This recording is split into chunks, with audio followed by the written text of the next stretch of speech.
What little boy would not enjoy having a go-kart, especially one custom built by his uncle, Jake Weatherholt, an engineer at DuPont. He was a very talented builder. At an early age, I enjoyed anything with a motor. I became interested in aviation as a kid, and around 1975 made this stop at the airport in Bolivar with my cousins Bill and John Lawrence. I was smitten with airplanes. On October 22, 1976, I soloed on my 16th birthday. My flight instructor at the time was Talford Crowell. It was quite a memorable day.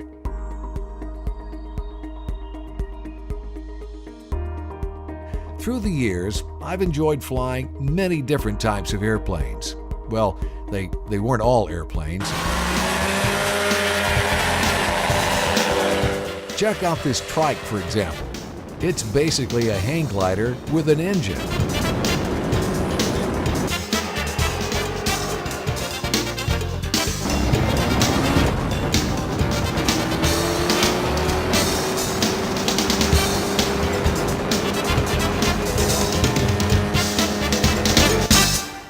Now that was an awesome experience.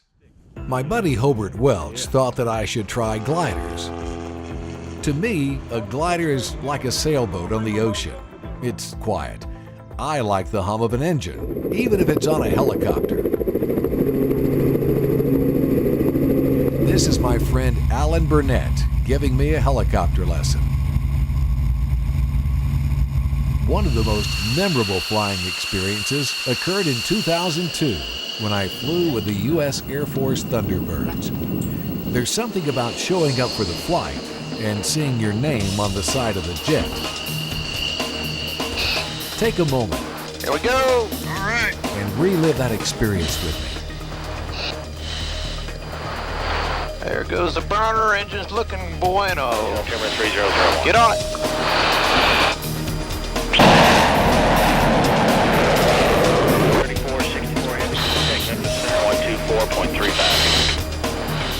Now turn around and look behind you. It looks pretty cool. Done 1871, center maintain 5,000. Well, get on her. There's 4 G's. There's 5 G's. There's 6 G's. This was the flight of a lifetime. Hold it right there about 6. All right, how's that? Over the years, I've just enjoyed being in the air, seeing things from a different perspective.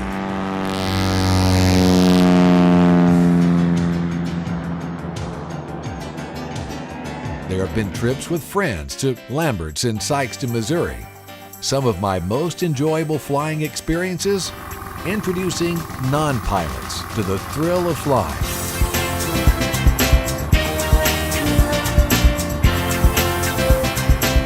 I've made some wonderful memories over the years, flying with friends, even retired FedEx pilot Jim Hutto. On this day, we're flying his Cessna 310.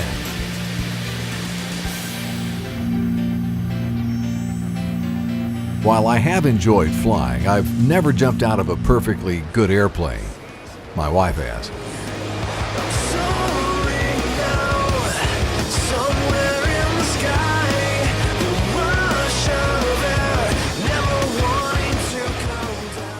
And where did this love of aviation begin?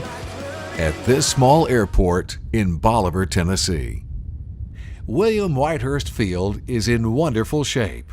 However, with the decline of general aviation, it doesn't have the traffic of years past. For me, this old hangar brings back some fond memories. It's time to travel down memory lane. My first memory, actually, of this airport was probably back in 1973, 74. There was actually an air show that took place at this airport. My uncle, Jim Simpson, was a pilot. He brought me to that air show. And while the air show itself was great, it's what happened after the air show that really got my attention. One of the airplanes had to be ferried back to Corinth, Mississippi. And it just so happened that my uncle volunteered his airplane to go and pick up the pilot and bring him back to Bolivar. Well, the pilot that ferried the plane to Corinth that day was Mike Weathersby. Mike's father, Harold, ran the airport for a number of years in the late 60s and early 70s. Very great family. And so I got to fly with Mike in an old Citabria, an aerobatic airplane, and we flew to Corinth. And then my uncle, Jim Simpson, and one of his airplane partners, Hugh Morton Milstead, picked us up in a brand new 1973 Cessna 177 Cardinal. To this day, I can remember the smell of that new leather. It was a beautiful airplane, beautiful paint scheme, and I've sort of kept up with that airplane through the years. It is now based out in Longmont, Colorado. Would love to see that airplane again because that is one of the first airplanes that I ever flew in as a kid. I met a number of wonderful people during my years at the Bolivar Airport, so I decided to get a few of their stories as well. The Andersons are a flying family. Yeah, I've flown all over this country, really, you know, all over. Well, I love going out to Colorado, to Elkhorn. And we went out there and antelope hunt and did a little all of it, you know, and we'd dress out that stuff and haul it back. Had a wonderful time. The trip I remember the most, my partner and I, his wife had a trip to go see her children, and my wife was doing something with our children, and he says, let's fly. I said, where are you going? He said, let's go to the West Coast. And we'd never been out at, you know, Southeast United States. So we decided to take off, so we fly out and we land, just all different places out west, but we landed at San Diego, San Francisco, Crescent City, Elko, Nevada. I still remember those strange names, you know, but that was a good trip, good trip. John V's wife, Susan, addresses concerns that some may have about flying in a small plane. Well, I would have friends say, aren't you afraid to fly in a small plane? Because we did a lot of it around the country. And I would say I'm much more comfortable in our own plane with John as the pilot. I know how he slept last night. I know if he's had anything to drink. And I also know what his wife said to him before he got in the pilot's seat. Former General Sessions Judge Chip Carey has a few flying memories as well. Hugh Morton Milstead was flying a Cardinal, and Tommy Bass and Hugh Morton Milstead and John Neely invited me to go with them to a meeting in Nashville. So we go out to the airport, and I meet them out there, and I wasn't flying at the time, didn't know anything about airplanes, so John and I get on the back. It was a bench seat on the back of the airplane.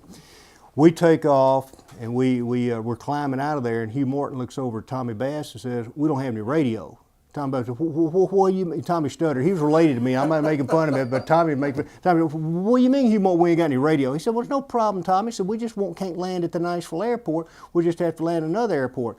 And Hugh Morton looks over his shoulder back there at me and says, Chip, you used to live in Nashville. You know where the other airport is?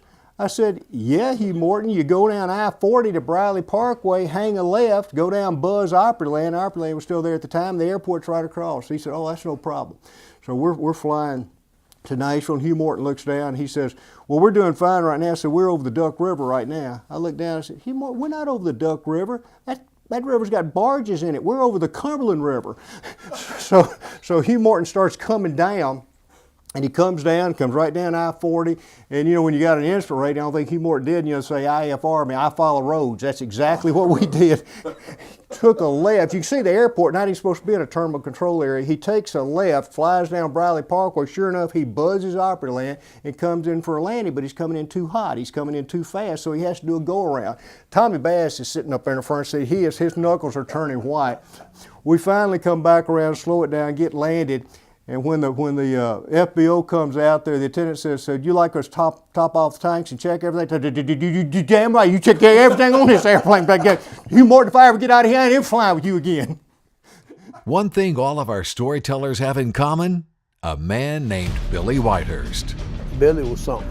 He could fly an airplane now. But Billy Whitehurst, solo. But Billy would he would go up and he'd find a lull, shall we say, in the hand, and he'd go up there and take that little pit and do all kinds of maneuvers with it. Coming up in my next installment of Airport Memories, Bolivar Aviation. I'll talk to Judy Whitehurst and her daughter, Sharon Whitehurst Nicholls. I said, you know, I think I'd like to go out and run that airport and get something really going. And I said, oh, that's the worst idea. Billy Whitehurst took this small West Tennessee airport and turned it into one of the largest flight schools in the world. Watch for the next installment of Airport Memories, Bolivar Aviation.